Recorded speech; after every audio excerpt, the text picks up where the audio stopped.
นนี้ถือว่าอากาศสดใสแจ้งๆถ้าเฮือนทานจุ้ยเพิ่นแล้วสิมาติดตามถามเบิ่งว่าถ้าไว้เราเป็นอาการอัมพฤกษ์อัมพาตแล้วก็เป็นรอยลุกบ่ได้ไปบ่ได้ปากบ่ได้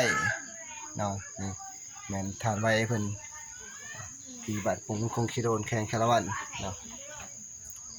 แต่ได้ยินบ่เฮาเว้านี่บ่ได้ยินเลยบ่เหี่ยวได้สะดวกบ่เหี่ยวสะดวกเนาะขี่เด้ขี่ได้สะดวกอยู่บ่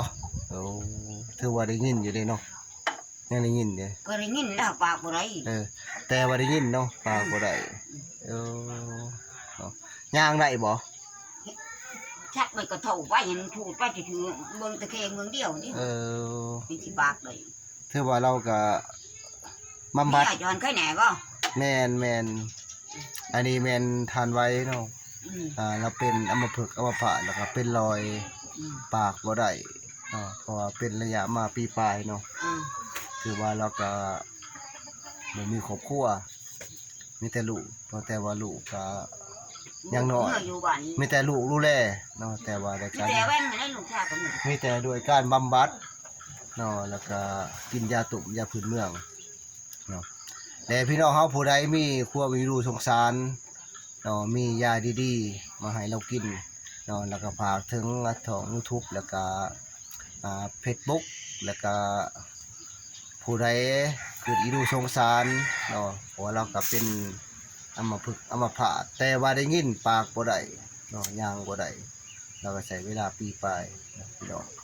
อันนี้ก็ความอีรู้สงสารแต่ว่าเราอยู่บ้านปงมันคงสิโดนแข่งชลวันเฮาเพราะว่าอาการตัวนี้เราเป็นมานี่ปีปลายแล้วเนาะบ่ทันได้พวกปีนะเป็นห้องนึงนี่เองบ่เป็นอยู่ไผเป็นชีวิตอันเช่าเราก็บ้านนี่ปากบ่ได้ปากบ่ได้เนาะคือว่าเราเป็นอยู่ไห้เนาะเป็นอยู่ไห้เนาะแต่ไปหาหมอพื้นเมืองเฮานี่เพิ่นว่าจะได๋จักแล้วบ่ทันได้ไปหาหมอไปดูไปเดาเพิ่นว่าจะได๋ดูเบิ่งมันว่าน้องกระตูว่าพี่หายเนาะแต่ว่าคือไอ้นอนได้ต้มกินนี่บ่คือเอ็นอ่อนก็ต้มเอาต้มแล้วก็เช่าคือเอ็นอ่อนเป็นแต่เวทไปอยู่บ้านน้องชาวผู้บ้านอีไรอันนั้นยาดีลอยได้ชักอยู่บ่ยาดีลอยบ่ได้ชักติดวิตามินยาดีลอยแล้วปัวเราพอเมียเขาก็ชักยาดีลอยแล้วเราจะได้ย่างได้บ่ได้ชักแล้วยาดีลอยชักติดวิตามินแน่กล้ามันเหมาะมาชักว่างขอหาลูกใหม่มาเลยบ่ได้แกล้งทานที่แม่อันนี้แม่นพี่น้องผู้ใดอีดูสงสารทานไว้ก็ให้กดไลค์กดแชร์กดติดตามทาง YouTube ไปมีเงินมีคำก็ฝากมาช่วยเหลือให้เราแน่เพราะเราก็อยู่กับพ่อกับพ่อยอยู่กับลูกน้อย2คนเมียก็บ่มีเมียก็ล้มหายตายจากมาหลายปีแล้วเราก็อยู่กับลูกก็แต่ต้นสงสารเรามีแต่อันแบงค์มาแล้วลูกชายก็มื้อนี้ประชุม